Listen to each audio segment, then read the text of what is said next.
أنا وحنا وشرحنا هاي كرسي مدحوين المذهب بنتلان وحنا ربع تاجردينا يسامينتينا أيام ربع هنا يقول تاجرتان مركا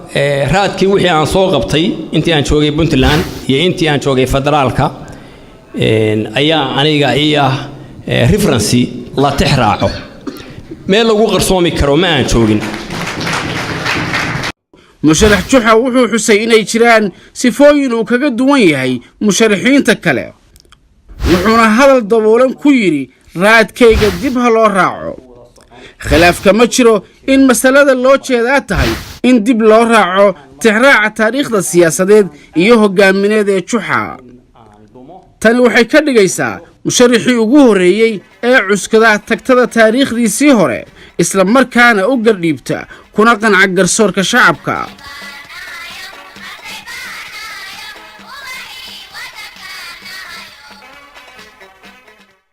isagoo tixraac iyo damaanad qaad uga dhigaya ballanqaadka musharaxnimadiisa cusub iyo waxa uu qaban doono dib u milicsiga dhigaalka taariikh nololeedka siyaasadeed iyo hogaamineed ee musharax Cabdi Faarax Juxa kadib muddo dheer oo uu qurbaha ku noolaa Juxa wuxuu si rasmi ah dalka dib ugu soo laabtay horaantii 2005 wuxuu 4 sano kadib si buuxda ugu biiray hoggaanka siyaasadda Puntland sanadii 2009 markaas oo uu ka soo dhex muuqday golaha xukuumaddii uu soo dhisay madaxweyne Cabdiraxmaan Sheekh Maxamed Faroole oo u magacaabay wasiirka waxbarashada Puntland Juxa wuxuu xilkaasi hayay 5 sano ee xilhaynta dawladdii madaxweyne Faroole horaantii 2009 ilaa dhammaadkii sanadii 2013 waxbarashadu ma aysan ahayn takhasuska Juxa khibrad horena uma lahayn shaqada iyo ka shaqaynta waxbarashada sidaas darteed ma aysan jirin xiise gaar ah oo ay magacaabista wasiirnimada Juxa u lahayd shacabka aan ka ahayn nin cusub oo loo magacaabay wasaaradda waxbarashada 10 sano kadib maxaa lagu xasuustaa Juxa oo uu ku istaahilaa hoggaanka sare ee Puntland waxaynu bandhigyo taxana ah ku eegi doonaa taariikh nololeedka siyaasadeed hogaamineed iyo raadkii waxqabad Juxa oo soo qabtay wasaaradaha waxbarashada Puntland iyo arrimaha gudaha federaalka iyo dib u heshiisiinta Soomaaliya waraysigan soo socda wuxuu bixiyay bishii May 2009 wax yar uun kadib magacaabistiisii maadaama aysan jirin manhaj tigsan oo guideline leh oo cid walba ay ku khasabtaan inay raacdo oo strict ah ma private ahaado public ha ahaade in walba wuxuu doono dhigay marka waa nin baa Sacuudiga dhigay nin baa Kuwait dhigay nin baa wuxuu doono dhigay taasina waxay keentay marka cid wax ku siiso wuxuu dhigaysaa Kuwait hadii ku siiso taariikhda Kuwait baad dhigaysaa Sacuudiga dhigaysaa runtiina khatarta ugu weyn oo Soomaalidu hadda waxyaabo badan oo kale ka hadlaan laakiin anu bindhaxda shir baan ka qayb galay UNESCO ay soo qabanqaabso ka saabsan dhaqanka iyo culture-ka Soomaalida iyo afkiisa waxa khatarta ugu weyn oo Soomaaliya haysata ma aha dagaalkan iyo burburkan waxaan ma waa astaanteena waa sumadeena kaaya burburaya waxa soo baxaya jiildan oo dalka ku dhashay oo wax ku bartay oo ku barbaaray oo Soomaali u eeg waan Soomaali ahayn waan Soomaali waxba ka aqoon anu ardada hadda markaan tago waxaan weydiiyaa magaalada madaxda gobolkooda imsi degmo ay ka koobantay madaxweynayaasha Soomaaliya waxay ka ogyihiin marka arrintaasi dhibaato weyn oo jirta weeye oo loo baahan yahay Soomaalida dibad iyo gudaba ha joogtay in astaanteena iyo sumadeena ay ku dadaalo anaguna waa ku dadaalaynaa inaanu ku soo celino maadooyinkaasi iskuulada lagu dhigo Juxa ma ahayn wasiirkii u horeeyay ee waxbarashada balse wuxuu noqday kii u horeeyay ee ku mideeya manhaj waxbarashada Puntland isla markaana ku guuleystay hirgelinta imtixaan midaysan oo mar loo wada fariisto guud ahaan Puntland marka arday walba waxa laga rabaa dadaalkaas laga rabaa 1300 arday ka badan baa u fariisanaysa saaka imtixaanka qayb baa ka tihiin run ahaantii waxa sharaf weyn ah inaan maanta ka soo qayb galo bilowgii imtixaanka dugsiyada sare ee dhammaan gobollada Puntland sida wasiirku sheegay waxa halka ka cad inay maanta tahay ama markii ugu horeysay oo dhammaan dugsiyada sare ee ku yaala Puntland ay ka qayb galaan imtixaan midaysan halka waxa ka muuqanaya waxqabadka iyo dadaalka ay wasaaradda waxbarashadu muddadii ay jirtay ama sanadka iyo xogaaga ay jirtay ay ka muujisay aad iyo aad baan ugu bogaadinayaa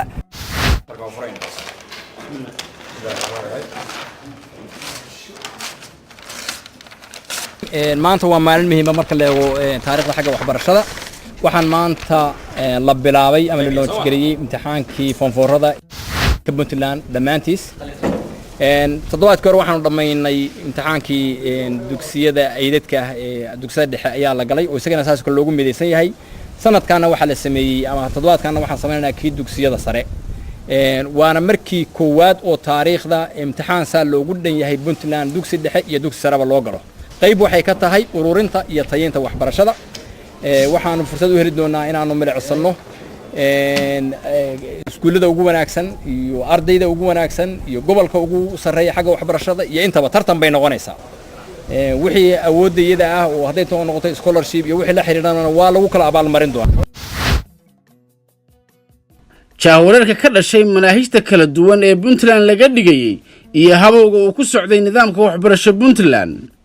waxa uu dheerayd Puntland in dhowr iyo 10 sano oo ay jirtay aysan weli ku guuleysan maamulka iyo gacan ku haynta waxbarashada Puntland inta badan waxbarashada Puntland waxay ku jirtay gacmo gaar ah oo u madax bannaan maamulka iskoolada ay mas'uulka ka yihiin runtii ardadu waagi hore isku mid ma ahayn ardada imtixaanka geli jirtay shahaadada oo centralizerka looga qaadi jiray waxay ka duwanaayeen ardadii looga qaadi jiray dugsiyadooda oo ardadaas macnaha waxay macallinkooda ka qaadi jiray macallinkooda u sixi jiray waxa weeye qaab macnaha ardadaasi natiijadooda way ka duwaneed ardadan dibadaha imtixaankooda lagu soo saxo oo lagu qaado imtixaankooda oo centralizerka looga qaado laakiin maanta waxaad moodaa ardadii Puntland oo dhan inay hal meel ka midaysan yihiin inay hal imtixaan ka midaysan yihiin inay hal mabda leeyihiin inay hal waji leeyihiin inay hal shahaado qaadanayaan si aan haddaba u qiimayno tayada hogaamineed ee hirgelisay waa inaan marka hore fahamnaa baaxadda shaqada qabsoontay caqabadaha la xalliyey iyo faa'iidada isbeddelkaas laga dhaxlay waxaan ka soo qaadaa wasaaradda waxbarashada waxaanan keenaa dugsiga Gambool markii ay gaartay 60 iyo 50 daqiiqo imtixaanka waan qaadaa waxaan geeyaa AAT-da waxa uu leeyahay dugsi walba sanduuq loogu talagalay arday fasal walbana wuxuu leeyahay baqshadiisa gaarka ah markii uu dhameystana waxa lagu xiraa baqshadahan aad aragteen oo arday walba baqshadiisa ku jira processka qaadida imtixaanka iyo sixidda imtixaanka iyo soo dejinta iyo kala saaridu waa hawl aad u adag waay waliba dal burburay oo aan loo baran in cadaalad wax lagu maamulo aan loo baran in la ilaaliyo xogta ardayga aan loo baran in wax wala xafido waa hawl aad u weyn kalsooniduna aad u yartahay marka koowaad anagu marka taa xog maan iska saaray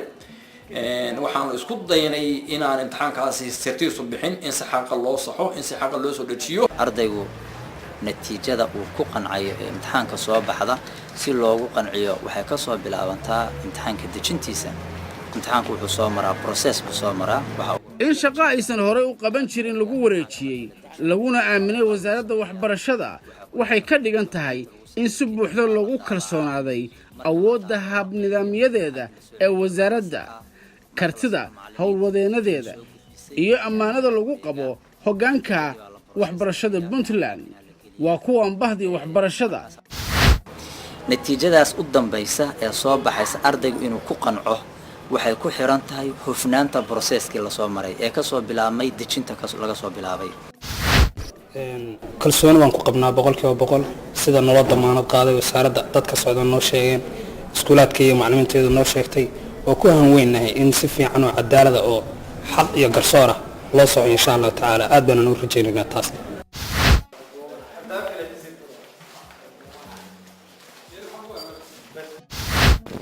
sanadkaas aan imtixaanka midaysan aanu qaadnay intayadii waxbarashada wax iska bedeleen halka 36 arday ay keentay sanadkii hore sanadkan in ka badan 200 arday ay keentay waxaa bilowday tartan waxaa bilowday ardadii inay saseexan in gobol loo tartamo oo degmo loo tartamo oo iskuul loo tartamo baa bilaabatay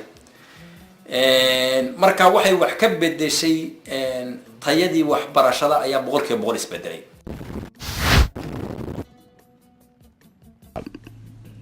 hirgelinta nidaam waxbarasho ay Puntland leedahay iyadu dejisay si fiican loo ebiyay oo hal meel laga maamulo isla markaana lagu wada kalsoon yahay waxaa xigtay in manhajka waxbarashada iyo shahaadada ay Puntland bixiso laga aqoonsaday wadamada dariska intooda badan iyo kuwa aynu waxbarashada sare u doonano. We took the syllabuses and the curriculums of the Ministry of Education of Puntland to Kenya National Examination Council.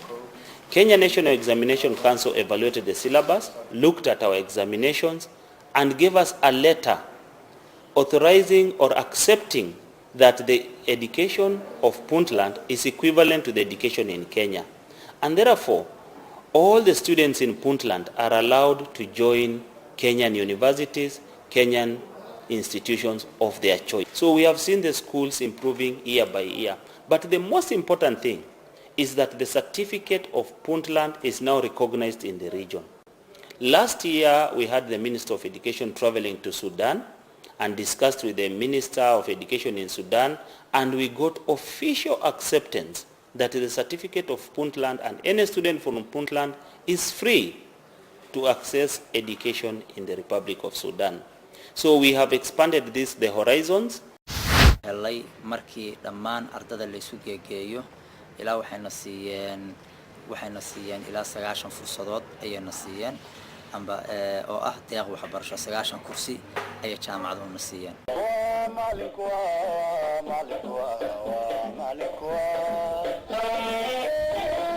maskaxdii dunidu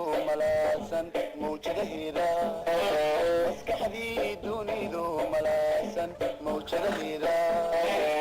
kala mirtay ee macnaysay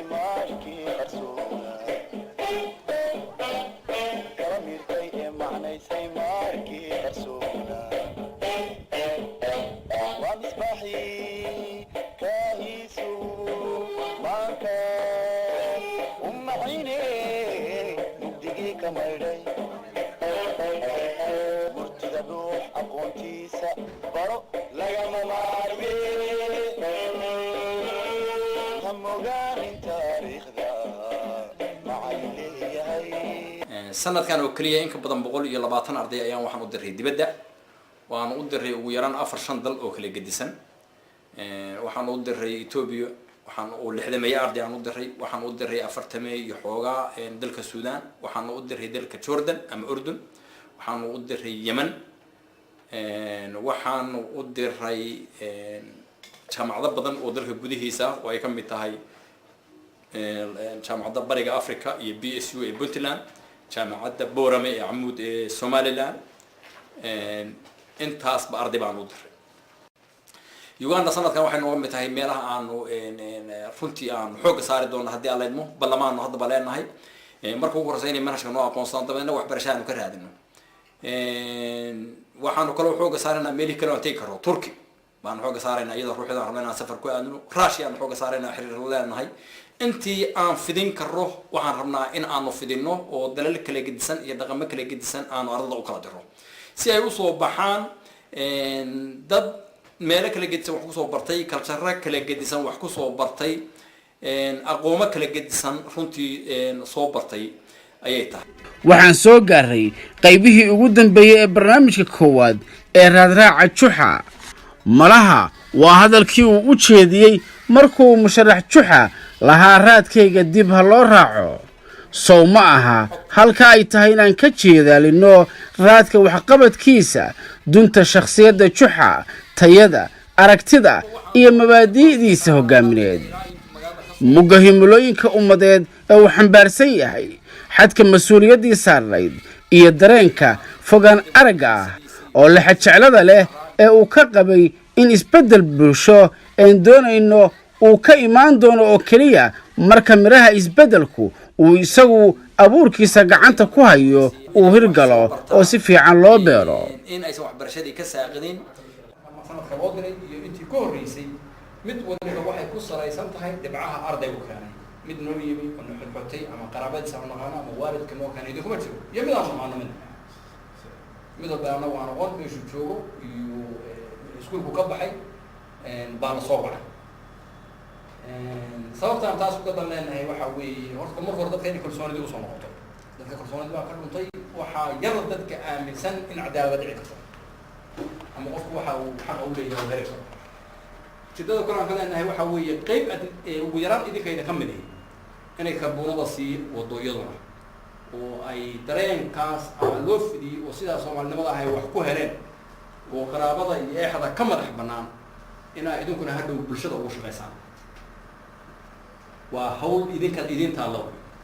mid ku helay leexleex iyo qaraabo iyo leexleex idinkuma jiro mid waliba soomaalinimo iyo dadaalkiisa ayuu ku helay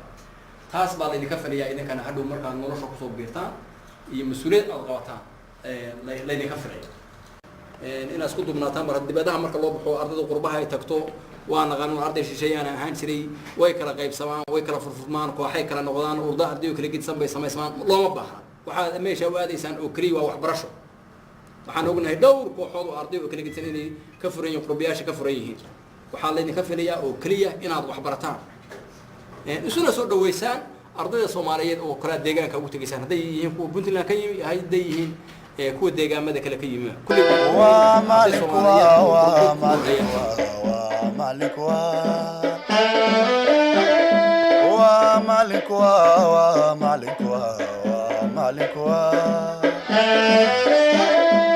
magacaweyn mahada keenay kii muujinaaye magacaweyn mahada keenay kii muujinaaye agar la'aan mati waayel manfaciisu deeqo agar la'aan mati waayel manfaciisu deeqo maaki ku muraadsaday kaaga masuga makasta u haraadan maaki ku muraadsada kaaga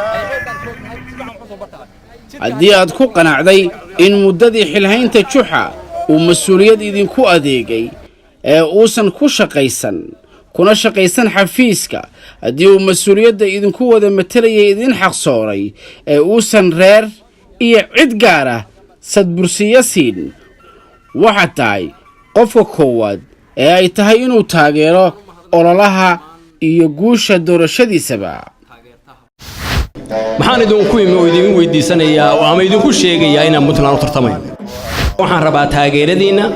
iyo saameyntiina ayaan rabaa inay ugu taageertaan Puntland haddii aan qabto maxaan qabanayaa la waa badan tahay tirada orada sanad walbana way badan tahay tirada orada Puntland waxaan xoog saarayaa in la helo amni lagu seexan karo la isku halayn karo lagu dhaqmi karo waxaan kaloo xoog saarayaa koboc dhaqaale in la helo oo waxa reer Puntland ay leeyihiin oo dhaqaalaana aan u beeqaamiyo oo gacan amaana u geliyo wax cusub ila dhaqaale oo cusubna u furo maamul wanaaga waxa kamid ah inaan kala saaro hay'adaha dawladda inay noqdaan hay'ado isu dheelitiran ismiisaama kala madax bannaan aan magan isu ahayn aad bay muhiim u tahay waxaan noqonayaa dhinac waxaan ka noqonayaa nin nabadoon ah oo dadka dhex fariista oo waxay kala tabanayaan isla raadiya oo isla dhageysta oo dadkii Puntland wada jirkoodii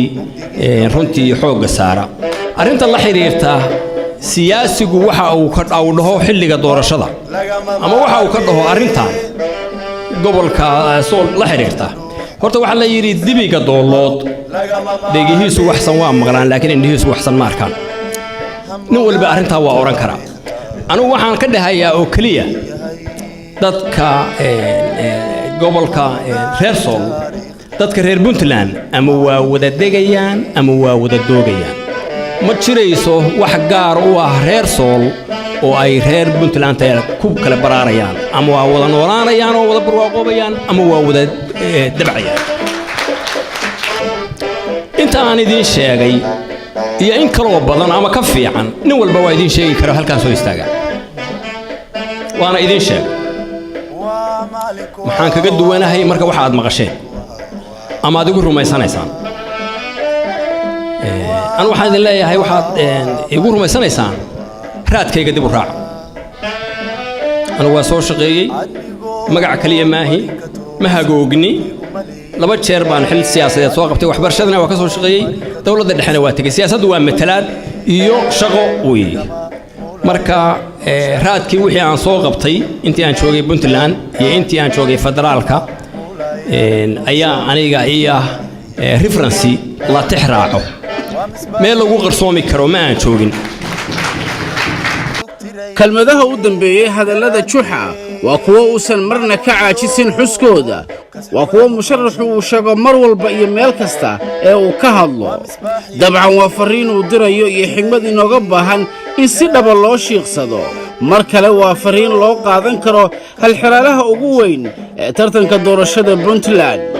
waa mas'alo imtixaan ku ah garaadka dadka oo jawaabteena dib laga ogaan doono maalinta loo ballansan yahay 8 January 2019 hadba sida loo garto dulucda fariinta halxiraalaha juxa iyo jawaabta aan ka bixinno waxay Puntland ka faydi doontaa xil weyn ama waxay noqon doontaa mid xujo hor leh ku ogta garaadka shacabkeena garsoorka xildhibaanadeena iyo nooca dawladnimo ama hoggaan ee ay Puntland rabto iyadoon ognahay inay 20 sano jirsatay oo sugayno markii shanaad inay dhacdo doorasho madaxtooyo iyo mid baarlamaanka ah Puntland inaysan weli ku tilaabsan nidaamka xisbiyada badan iyo doorasho xor ah iyo inaysan soo saarin siyaasiyiin la soo tijaabshay oo lagu aamini karo hanashada hoggaankeeda mustaqbalka waa laba mas'alo oo aynaan isugu cudur daari karin waana sababta hadalka musharax juxa ee ku aadan diiwaanka taariikhda musharaxiinta ay muhiim u tahay Puntland hadba sida dadkeedu arko ayuu u ekaan doonaa hoggaankeeda cusub dawladnimada Puntland iskama aysan iman dabeecaddu ma keenin kamana aysan dhalan banka abuur iyo meel cidla ah balse tala la waldaamiyey tilmaan guurtiyeed iyo waxay ku timid dadaal nafhurisa waana sababta ay mar kasta duco inooga mudan yihiin inaan xasuusnaanno hoggaankii dhaqanka iyo siyaasadda ee inoo horseeday furaha guusha dhismihii Puntland si joogtaynta sunnaha si wanaagsan